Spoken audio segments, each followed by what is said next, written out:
Hello सबैजनालाई good morning नमस्कार। आज बुद्ध जयन्ती हामी पनि तयार भएर बुद्ध जयन्ती कार्यक्रममा गयौँ।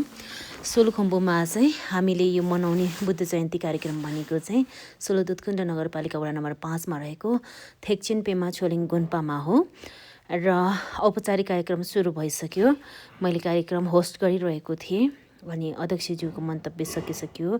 त्यसपछि याक डान्स पनि हामीले राख्यौँ होइन।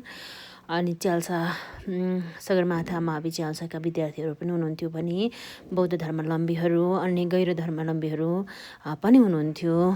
सबैजनाले एकदमै इन्जोय गरिरहनु भएको थियो। लोप हुन लागेको याक नृत्यको लागि एकदमै उत्साहित हुनुहुन्छ। त्यसपछि हाम्रो विभिन्न खेन्पोज्यूहरूले प्रवचनको कार्यक्रम पनि राख्नु भएको थियो।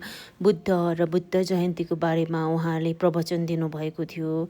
हामीले उहाँहरूको प्रवचन सुन्यौँ अनि त्यसपछि ध्यान पनि गऱ्यौँ। हाम्रो कार्यक्रममा विशेष गरेर सबै बुद्ध धर्म मान्ने धर्मावलम्बीहरूको बाहुल्यता देखिन्थ्यो। त्यसपछि यसरी बिचबिचमा विभिन्न सांस्कृतिक कार्यक्रमहरू भयो, सांस्कृतिक झाँकीहरू भयो।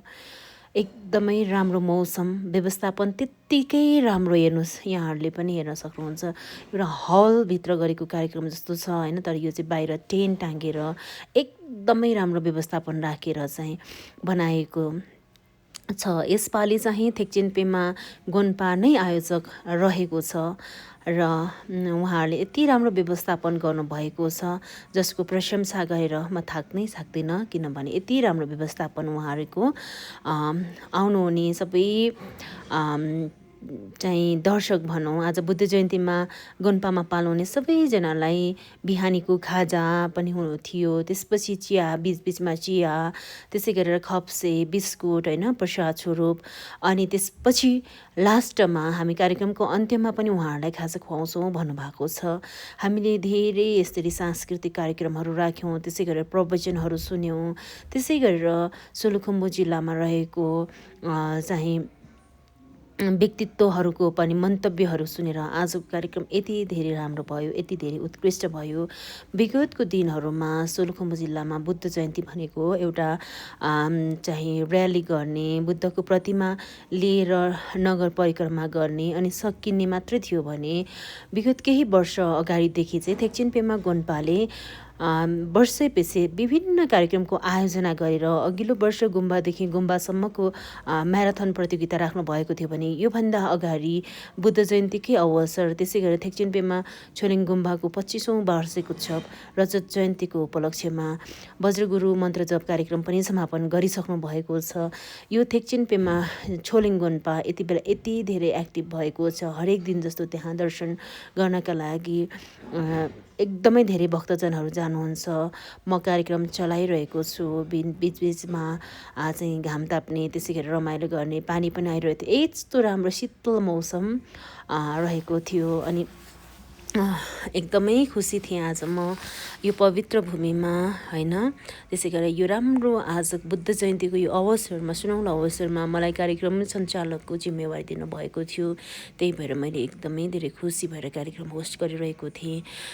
दिन बितेको नि पत्तै भएन। आज धेरै ठाउँमा विवाह, अन्य कार्यक्रम, त्यसै गरेर चाहिँ किराँत राईहरूको चाहिँ उभौली पर्व भएको भए तापनि यति धेरै चाहिँ धर्मावलम्बीहरू आएर चाहिँ कार्यक्रममा अझ सफल पार्नलाई सहयोग गर्नुभएको छ। सबै एकदमै हर्षित अनि विभिन्न साङ्गीतिक कार्यक्रम, सांस्कृतिक कार्यक्रमबाट एकदमै मनोरञ्जन गरिरहनु भएको थियो। बिहानको साङ पूजा, त्यसपछि बजार परिक्रमा, त्यसपछिको हाम्रो यो औपचारिक कार्यक्रमको हामी लगभग अन्त्यमा आइसकेका थियौँ। यतिखेर हामीले दिउँसो 4 बजे कार्यक्रमलाई औपचारिक रूपमा अन्त्य गर्ने भने तापनि मौसम अनुकूल प्रतिकूल हुँदाहुँदै हामीले 4:30 बजे 4:30 भने हाम्रो सबै औपचारिक कार्यक्रम हामीले सकाइसकेका थियौँ। मौसममा पनि सुधार भएको थियो, बिचमा घाम लागेको थियो, न गर्मी न जाडो होइन, एकदमै शीतल मौसममा हामीले सबै कार्यक्रमहरू सफलतापूर्वक सम्पन्न गऱ्यौँ।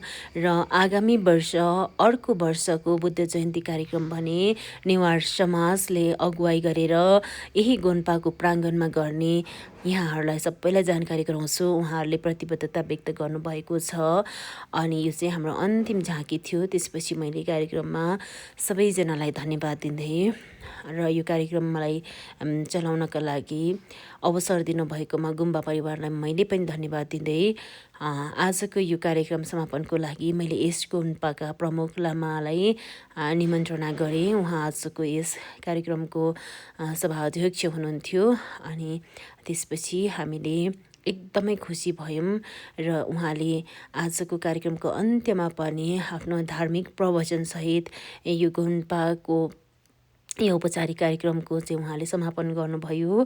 त्यसपछि पनि हामीले खाजा खाएर होइन एकदमै रमाइलो। त्यसपछि म हतार चाहिँ गएँ कार्यक्रमको उहाँलाई बिट मार्ने जिम्मेवारी हस्तान्तरण गरिसकेपछि गएर हात खुट्टा धोएर फ्रेस भएर फेरि मैले चाहिँ उता उहाँहरूलाई चाहिँ खाजा वितरण गर्नलाई सहयोग गरेँ।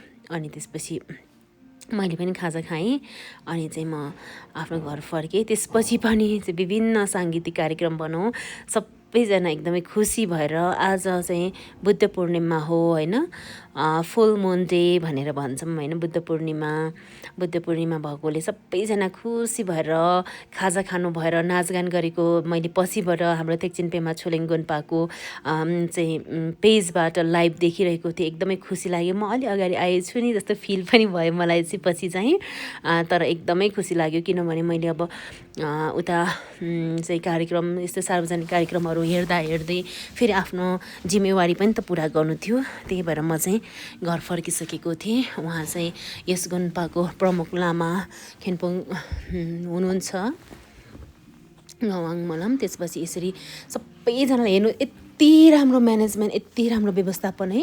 यसरी सबैलाई खाजा खुवायौँ। आजको हाम्रो बुद्ध जयन्ती यस्तै रह्यो। हजुरको कस्तो रह्यो प्रतिक्रिया दिनुहोस् ल। Thank you.